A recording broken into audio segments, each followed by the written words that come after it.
Hi everyone, welcome back. I'm Ting, a Chinese teacher sharing practical Mandarin for everyday communication. In today's HSK grammar lesson, we're going to learn how to use 不要了 in Chinese.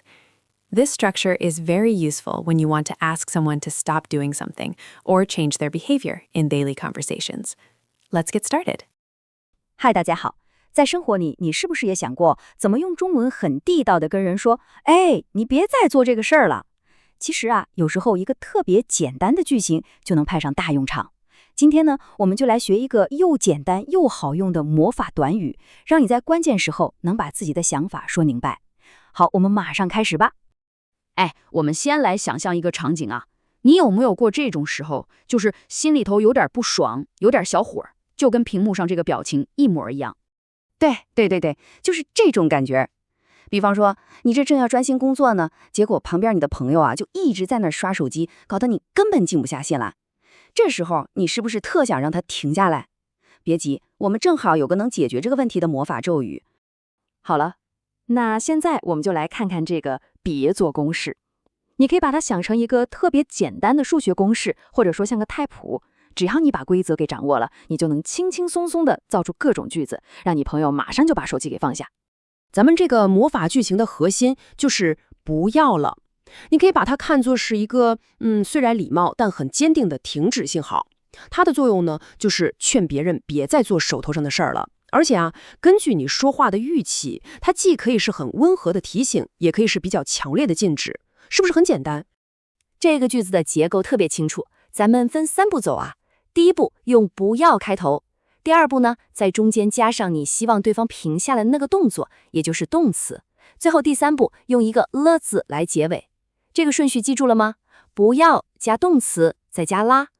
你看，这就是完整的公式了。不要加上一个动词，最后再加个了，就这么简单，你就掌握了让别人停下来的方法。这个结构是固定的，用起来特别方便。在日常交流里绝对是个很有用的小工具。好了，理论我们都懂了，现在就得看看在真实的生活里，这个句型到底是怎么用的。来，让我们进入实战演练。还记得我们最开始那个场景吗？对，那个一直在刷手机的朋友，你就可以直接清楚地告诉他，不要玩手机了。这是一个特别经典的用法，对吧？不要玩手机了，开始工作吧。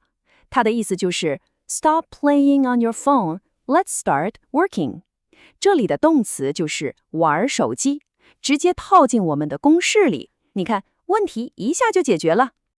我们再来看一个好玩的例子，你想想啊，要是你的朋友因为买东西买得太激动，结果给激动哭了，你该怎么劝他呢？没错，你就可以说这句。哇，这个场景也太生动了，不要再哭了，你已经买了很多东西了。意思就是 Stop crying, you've already bought a lot of things。 这里的动词就是哭。你看，这个句型在各种需要劝别人停下来的场合都特别好用。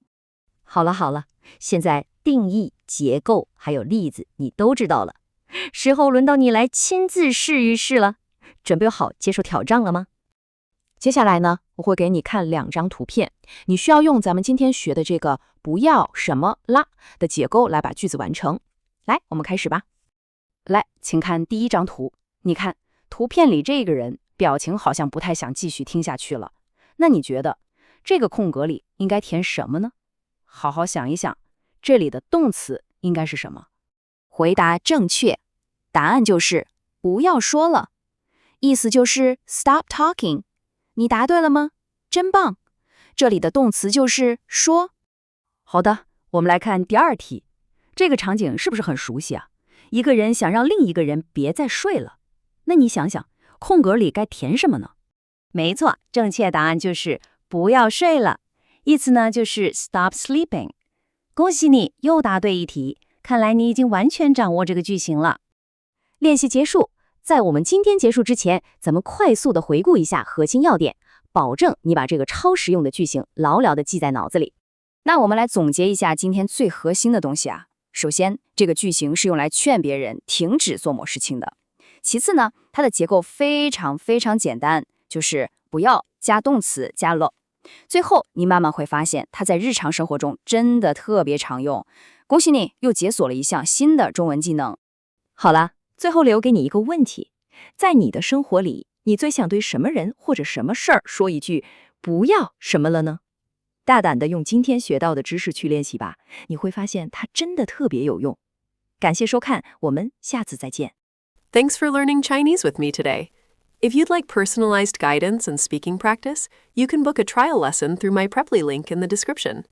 And if this lesson helped you, don't forget to like, subscribe, and turn on notifications so you won't miss the next Chinese lesson. In the next video, we'll learn a very important structure in Chinese, 结果补语. See you next time!